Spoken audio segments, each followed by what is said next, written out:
Unified Theater rocks. I always say that after the performance for like that whole weekend I'm on a Unified Theater high. I just feel like watching students without disabilities and students with disabilities get together and just have a great time, and everybody has an equal role. It's just really cool. Hi, I'm Elena Haley. I'm a special education teacher here at Simsbury High School. I think special education at Simsbury High is awesome.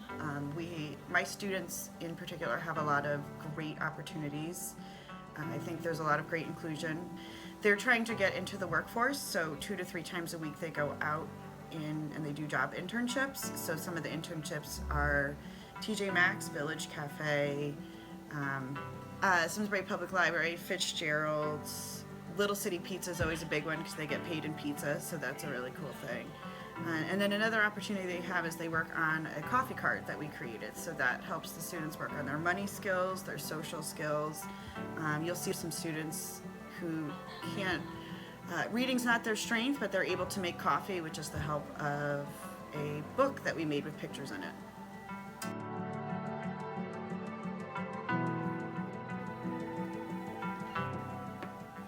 Nice job. What did you write? Hi, my name is Diana Yeisley. I am a mother of a 17-year-old boy named Carter with autism, and I'm also a parent advocate, president of the Special Education Parent-Teacher Organization for Simsbury Schools, and founder of the Autism Speaks Walk here in Connecticut. Carter actually loves the coffee cart.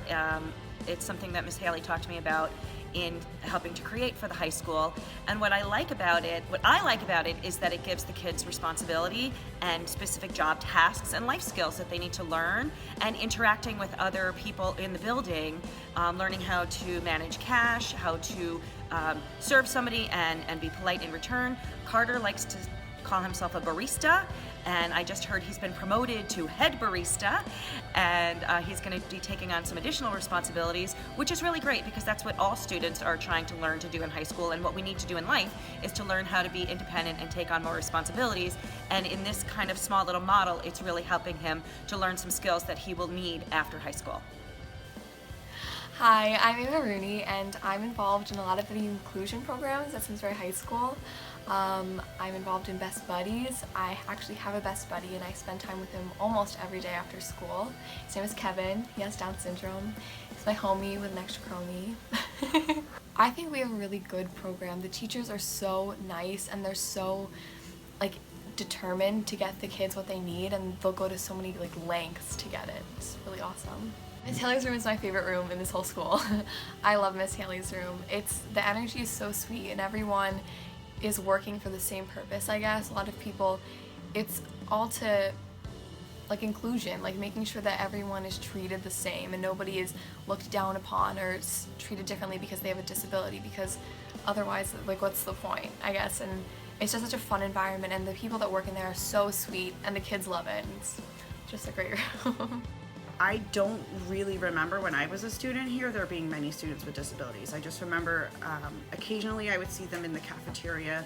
Inclusion was that I remember one of the students was a manager for the basketball team. That was really kind of all I saw. And then, now I feel like inclusion is a big part of our school as far as the social world goes. There's students who are in Best Buddies that are sitting together in the cafeteria.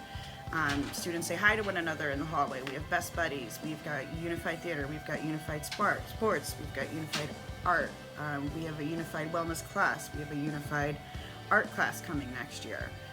So I really feel like my students are truly part of the school, and they're out there, and people know who they are and want to say hi. I think at the pep rally this year we had a game with a unified group, and I think that was a really good way for students to get to see how capable those students actually are. My name is Caroline Payne. And I'm Isabel Braverman. And we're the directors of Unified Theater this year. It's important to really give everyone an equal opportunity no matter what their original skill level was. And it's not necessarily that their program is better or worse anyway, it's just different because they have different needs. Yeah, I think that those students are capable of a lot more than people think they are, but they're capable of doing things in a different way. And a lot of them have very specific skills. And so with a special education program, it can really help enhance what they're good at. And so I think that it's helpful for those individual students to get special attention so that they can rise to their full potential. They do a lot of programs here which help like the kids start to like prepare them for like real life situations. So like it's a lot of interacting with neurotypical people, like not just students and teachers. They also go to work twice a week, so they go to places like Flaming Farm or like Fitzgerald's, and they learn how to do jobs like stocking shelves and like yeah, just to become like collective members of a society. I know a lot of people who like it, like Dominic loves working at Fitzgerald's. It's like a lot of people, because it's something that you can do and you feel hands-on, you feel like you're doing something, and it's an important job, and I think that they recognize that, and like it's kind of like an accomplishment. Like for anyone, that would be an accomplishment, like just to like get a job, and I think that like being like part of that, which a lot of times they don't have, a lot of special needs people don't have the opportunity to get into something like that, so like I think a lot of them really like the program. I would say most of the neurotypical students, my students are just any other student here. I think a lot of people underestimate them.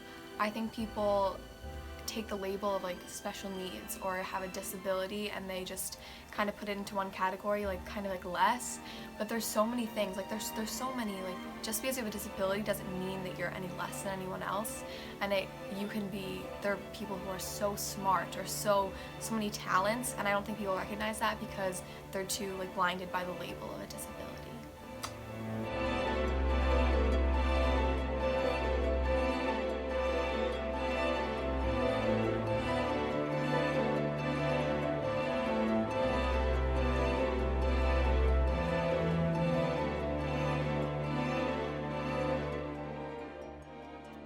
If he was just thrown into neurotypical classes without any support and without the special education support and accommodations and modifications that he has, he would struggle greatly. He would flounder, he would fail.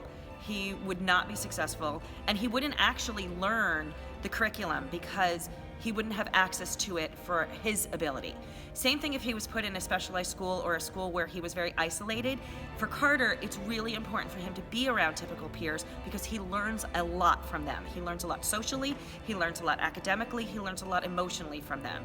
And so for Carter, to be isolated would be really detrimental to him, and he would not have grown as much and learned as much as he has. Again, I feel like he may not have failed, but he would not be doing as well as he's doing today.